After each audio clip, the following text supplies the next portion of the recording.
Hi everyone, welcome to my channel let's get on chemistry. आज हमारे पास दूसरा question है इलेक्ट्रोकेमिस्ट्री क्वेश्चन सीरीज़ का, और ये क्वेश्चन हमसे कह रहा है calculate the volume of chlorine at 27 degree Celsius and 2 atmospheric pressure produce during electrolysis of magnesium chloride which produces 6.5 gram of magnesium.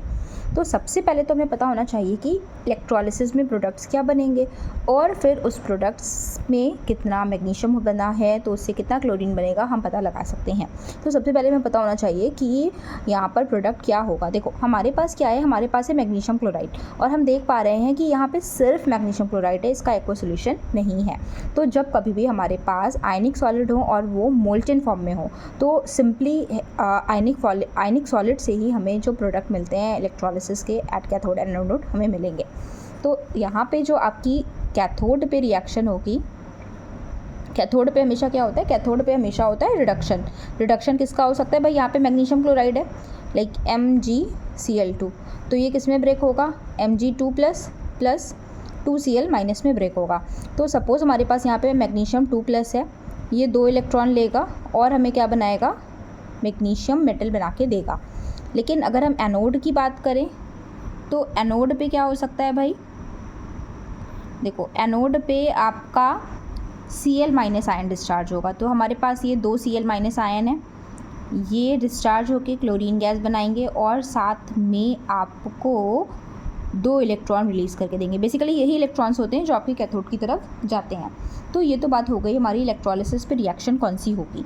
अब इस रिएक्शन तो हमारी ये होगी, यानी कि हमें क्लोरीन गैस मिलेगी और मैग्नीशियम मिलेगा, मतलब जितना मैग्नीशियम मिलेगा उतना ही हमें क्लोरीन गैस, मतलब सपोज़ इस रिएक्शन को देख के हम देख रहे हैं दोनों में 2 इलेक्ट्रॉन इन्वॉल्व है, तो इसका मतलब जितने मोल्स ऑफ मैग्नीशियम मिलेगा उतने ही मोल्स ऑफ क्लोरीन गैस मिलेगी। तो देखो भाई यहाँ पे हम सिंपल ये समझ सकते हैं ना कि 1 मोल MgCl2 gives 1 mole Mg and 1 mole Cl2। देखो भाई मैग्नीशियम क्लोराइड में आपको जितना Mg मिल रहा है उतना ही Cl मिल रहा है, मतलब जितना Mg2+ बन रहा है उतना ही 2 Cl- बन रहे हैं। तो Mg2+ से Mg और इस 2 Cl- से Cl2 गैस, दोनों के number of moles exactly equal है। तो 1 मोल मैग्नीशियम क्लोराइड से 1 मोल मैग्नीशियम मेटल मिलेगा और 1 मोल क्लोरीन गैस मिलेगी। अब बात सुनो, अब यहाँ पे यानी कि मैग्नीशियम के और क्लोरीन के मोल्स बराबर हैं, तो यानी कि अगर आपको 1 मोल मैग्नीशियम एट कैथोड मिल रहा है तो फिर 1 मोल क्लोरीन गैस एट एनोड भी मिलेगा। सीधी बात है भाई। तो 1 मोल मैग्नीशियम का एटॉमिक मास होता है 24.3, तो हम यहाँ पे लिख सकते हैं भाई 24.3 ग्राम मैग्नीशियम एट कैथोड गिव्स। अब 1 मोल क्लोरीन का एटॉमिक वेट कितना होता है, 71 होता है, 71 ग्राम क्लोरीन एट एनोड। तो भाई 24.3 मैग्नीशियम से 71 ग्राम ऑफ क्लोरीन मिलेगा। लेकिन question is giving like 6.5 gram magnesium. तो सपोज़ अगर हमारे पास 6.5 ग्राम मैग्नीशियम है तो क्लोरीन कितना मिलेगा, 71/24.3 इंटू 6.5, तो this much gram of chlorine gas हमें मिलेगी। हम इसको सॉल्व कर लेंगे, हम इसे सॉल्व करके यहाँ पे आंसर निकाल लेंगे, हमें वैल्यू मिल जाएगी क्लोरीन की कि कितने ग्राम ऑफ क्लोरीन हमें यहाँ से मिल सकता है।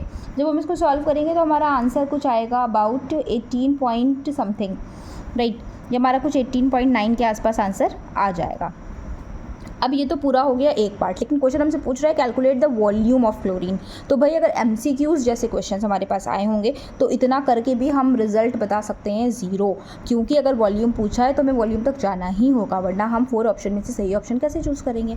ठीक है, तो अब हम आते हैं वॉल्यूम पे। देखो वॉल्यूम के लिए हम सिंपल फॉर्मूला लगाएंगे, वही आइडियल गैस इक्वेशन वाला, PV = nRT या PV = W/m RT। देखो हमें बात करनी है क्लोरीन की, क्लोरीन का हमें मास पता है, इसका हमें वॉल्यूम निकालना है। तो इन्होंने कंडीशन क्या दे रखी, टेम्परेचर भी बताया है और प्रेशर भी बताया है। तो प्रेशर तो हमारा 2 एटमॉस्फेयर है, कितना है, 2 एटमॉस्फेरिक प्रेशर है, तो 2 इंटू V की वैल्यू V रखेंगे। W हमारा 18.99 ग्राम्स हमें मिला है। मोलर मास कितना होता है इसका, 71 ग्राम होता है क्लोरीन गैस का। R की वैल्यू हम वो रखेंगे जो एटमॉस्फेयर के टर्म में आती है। एटमॉस्फेयर के टर्म में ध्यान रखना बेटा क्या आती है, 0.0821 होती है ना। ये एटमॉस्फेयर वाली है ना, बार वाली में से थोड़ा सा डिफरेंस होता है, लेकिन जो आपकी जूल वाली होती है वो बहुत फ़र्क होती है इससे, ठीक है। तो भाई ये हो गई r, temperature is giving as 27 को हम लोग कैलोरी में कन्वर्ट करेंगे तो इट विल बिकम 300। तो भाई यहाँ से हमें मिल सकती है वैल्यू ऑफ वी, और यहाँ पे जो वी की वैल्यू है that is the volume of chlorine at NTP in this particular process. Alright, तो ये था हमारा वॉल्यूम ऑफ क्लोरीन जो कि हमें यहाँ पे मिलेगा after the electrolysis. Thank you so much for watching.